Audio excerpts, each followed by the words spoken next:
साथियों नमस्कार।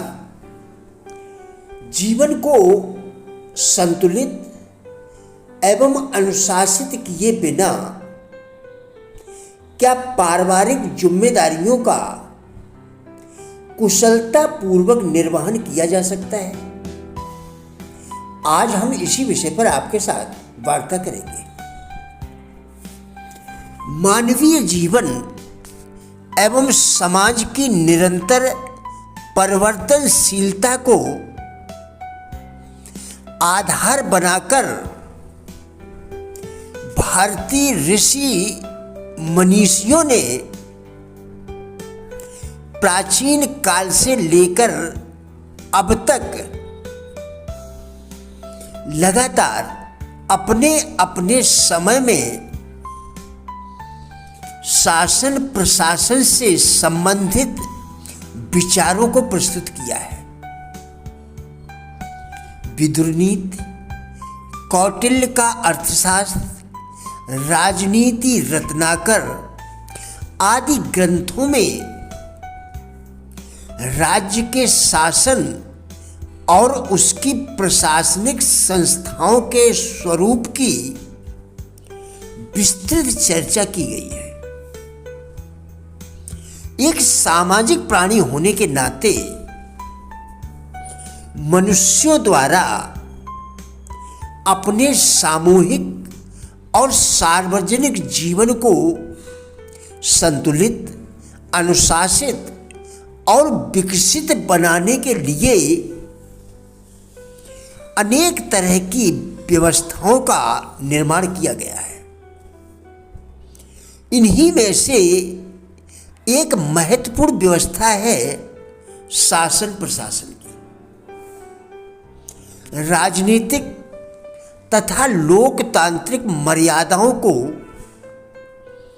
कुशलतापूर्वक पालन कराने में शासन प्रशासन व्यवस्था की महत्वपूर्ण भूमिका होती है। अब बारी आती है हमारी।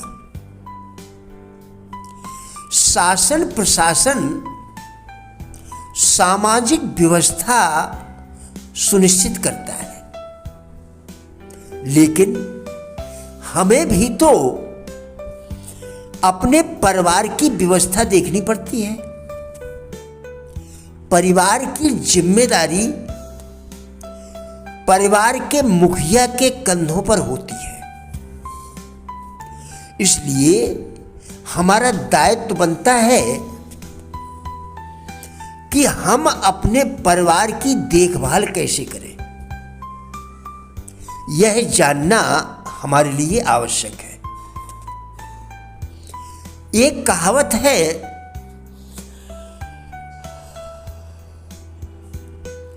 जिन ढूंढा तिन पाइयां गहरे पानी पैठ, मैं बपुरा बूढ़न डरा रहा किनारे बैठ।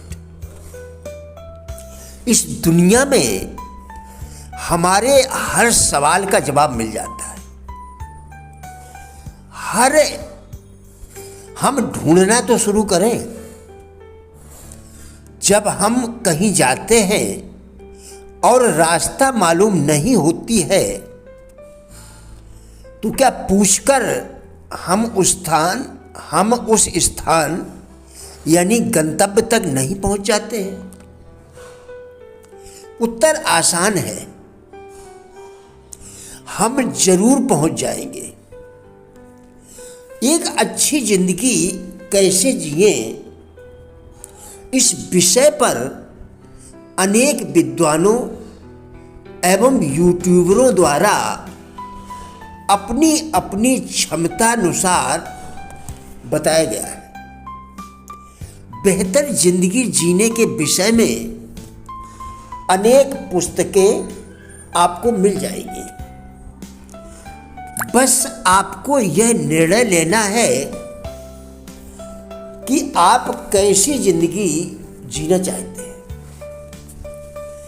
किसी भी दुर्भाग्यपूर्ण पर्यावरण के प्रभावों को दूर करने का संकल्प करने के लिए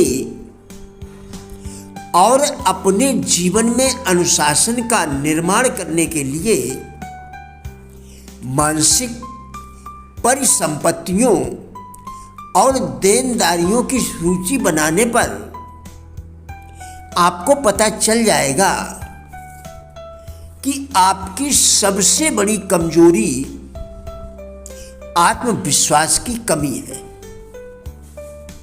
आत्म सुझाव के सिद्धांत की सहायता से इस बाधा पर विजय पाई जा सकती है और कायरता को साहस में बदला जा सकता है। आत्म सुझाव लिखकर याद करके तब तक दोहराए जाएं जब तक वे अवचेतन मन का हिस्सा न बन जाएं। इसे सकारात्मक सोच के आवेगों की एक सरल व्यवस्था के माध्यम से किया जा सकता है। मुझे पता है कि मेरे पास जीवन में अपने निश्चित उद्देश्य का लक्ष्य प्राप्त करने की क्षमता है। मैं लक्ष्य प्राप्ति से संबंधित कार्यों को लगातार लक्ष्य प्राप्त तक करने का वायदा करता हूं। इसी को कहते हैं आत्मसंबोधन। मैं अपने विचारों को दैनिक रूप से 30 मिनट के लिए जैसा बनने का इरादा रखता हूं, ऐसे एक व्यक्ति के बारे में सोचने का कार्य करने पर केंद्रित करूंगा, जिससे मेरे मन में उस व्यक्ति का एक स्पष्ट मानसिक चित्र बन जाए। मैं जानता हूं कि आत्म सुझाव के सिद्धांत के माध्यम से कोई भी इच्छा जो कि मैं लगातार अपने मन में रखता हूं, अंत में उसके पीछे की वस्तु प्राप्त करने के कुछ व्यवहारिक साधनों के माध्यम से अभिव्यक्ति की तलाश करेगी। इसलिए मैं दैनिक 10 मिनट अपने आप से विश्वास के विकास की मांग करने की विश्वास के विकास की मांग करने को समर्पित करूंगा। मैंने जीवन में अपने निश्चित प्रमुख लक्ष्य का वर्णन स्पष्ट रूप से लिखा है। मैंने जीवन में अपने निश्चित प्रमुख लक्ष्य का वर्णन स्पष्ट रूप से लिखा है और मैं इसकी प्राप्ति के लिए पर्याप्त आत्मविश्वास विकसित हो जाने तक प्रयास करना कभी बंद नहीं करूंगा। प्रिय साथियों, राजेंद्र बल्हाटिया यूट्यूब चैनल के सभी वीडियोस एक अच्छी जिंदगी जीने के लिए अत्यंत ही उपयोगी है। हमारा विश्वास है कि इस चैनल के सभी वीडियोस हमारा विश्वास है कि इस चैनल के सभी वीडियोस आपको जरूर अच्छे लगेंगे। कृपया चैनल को सब्सक्राइब करें, जिससे इसी प्रकार के और भी वीडियोस आप लगातार 21 दिन तक देखकर अपने विचारों में परिवर्तन कर सकें, क्योंकि विचारों के परिवर्तन से ही जीवन में परिवर्तन संभव है। वीडियोस को लाइक एवं शेयर करके कृपया हमारे फेसबुक पेज गुड लाइफ को भी फॉलो करें, जिसका लिंक वीडियो के डिस्क्रिप्शन में दिया गया है।